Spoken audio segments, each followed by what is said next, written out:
18তম দিনে গড়িয়েছে বরিশালে চলা স্বাস্থ্যসেবার উন্নয়ন দাবির আন্দোলন। এরই মাঝে নিরাপত্তা ঝুঁকি সহ কয়েক দাবিতে পাল্টা কর্মসূচি পালন করেছে শেরে-ই-বাংলা মেডিকেলের চিকিৎসক নার্স কর্মচারীরা। এ সময় দুপক্ষের মুখোমুখি অবস্থানে উত্তেজনা সৃষ্টি হয়। কিন্তু বাথরুম যাতা ওডোনিল নাই। আজমিন ওডোনিল সুবাসিত ঘরে স্ট্যাটাস বাড়ে। পাল্টাপাল্টি আন্দোলনে উত্তপ্ত বরিশাল শের-ই-বাংলা মেডিকেল কলেজ।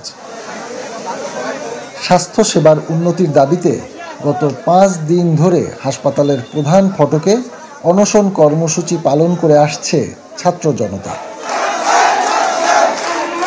এর মাঝেই বৃহস্পতিবার নিরাপত্তা ঝুঁকি সহ কয়েক দাবিতে পাল্টা কর্মসূচিতে নামেন মেডিকেলের চিকিৎসক, নার্স ও কর্মচারীরা।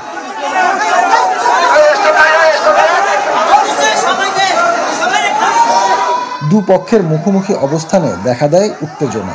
মারামারিতে আহত হন 5 জন।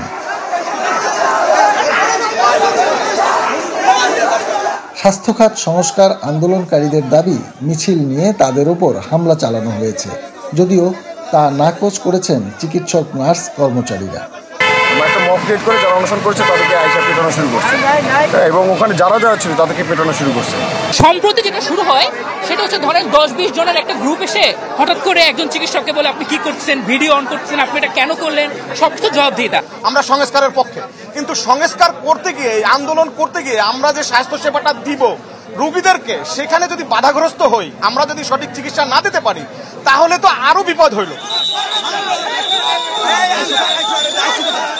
খবর পেয়ে ঘটনাস্থলে পৌঁছে পরিস্থিতি নিয়ন্ত্রণে আনে আইন শৃঙ্খলা বাহিনী। স্বাভাবিক রয়েছে মেডিকেলের সেবা। স্টাকে যেতে চাচ্ছিল, আমি ওদেরকে রিকোয়েস্ট করেছি যে কোনো আমরা করো না, এবং আমার রিকোয়েস্ট ওরা রেখেছে, ওরা স্টাকে যায় নাই। আর এখানে পুলিশ স্ট্যান্ড বাই আছে, আর্মি টহল দিচ্ছে। আমি আমার দাদা কর্মচারী সবাইকে বুঝাচ্ছি বিষয়টা। এখন আইন শৃঙ্খলা পরিস্থিতি খুব স্বাভাবিক আছে এবং আমরা ভাবছি যে সবাই এখানে যে মেডিকেলের স্বাভাবিক পরিবেশ সেটা বজায় থাকবে এবং আশা করি কোনো ধরনের কোনো সমস্যা, আইন শৃঙ্খলার কোনো সমস্যা এই বরিশাল মহানগরীতে হবে না ইনশাআল্লাহ। বুধবার স্বাস্থ্য অধিদপ্তরের মহাপরিচালক ঘুরে যাওয়ার পর স্বাস্থ্য সংস্কার আন্দোলন থেকে সরে দাঁড়ায় একটি পক্ষ। কাউসার হোসেন রানা, চ্যানেল 24, বরিশাল।